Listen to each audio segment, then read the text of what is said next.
Hey everyone, welcome back to the channel.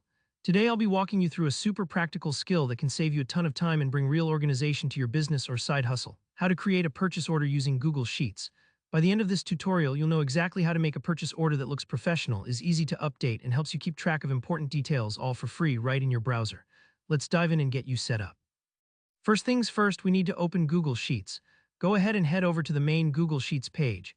You can find this just by typing Google Sheets into your search or going to sheetsgoogle.com if you want to jump right in.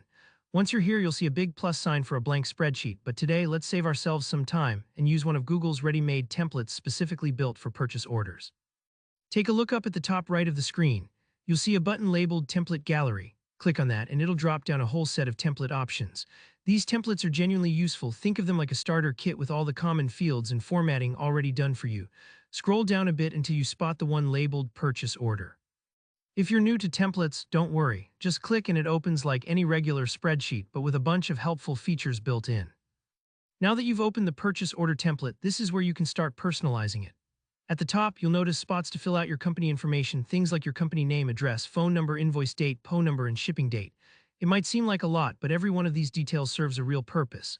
They help both you and your vendor know exactly who's involved, when the order was made, and how it should be processed. Take your time with this step. Accuracy here can save you from mix-ups down the line. Beneath that, you'll see boxes for vendor information and shipping or client details. This is where you add the name of the company you're buying from, or maybe ship to if you're having the goods sent somewhere specific. If you're a small business, you might be filling these out for the same few vendors again and again, so once you set it up initially, it's easy to duplicate or update for each new order. Scrolling down, you reach the main part, the itemized list. Here, where you enter each product or service you're ordering. Add the description, quantity, price, and any other details your vendor will need. Think of this like giving someone a shopping list, but with way more clarity. You want to be sure your order is fulfilled exactly as you intended. Take a moment to double-check the totals at the bottom of the sheet.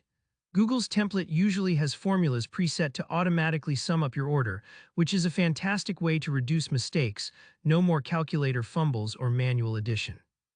And really, that's all there is to it. You now have a neatly organized, professional-looking purchase order ready to print, email, or share. If anything doesn't quite fit your needs, remember that you can adjust the template, add extra rows, change headings, or tweak formatting until it's just right for you. If you found this tutorial helpful, don't forget to give it a thumbs up and share your questions or tips in the comments below. And if you want more guides like this, hit subscribe so you never miss a new video. Thanks for watching, happy organizing, and I'll see you in the next one.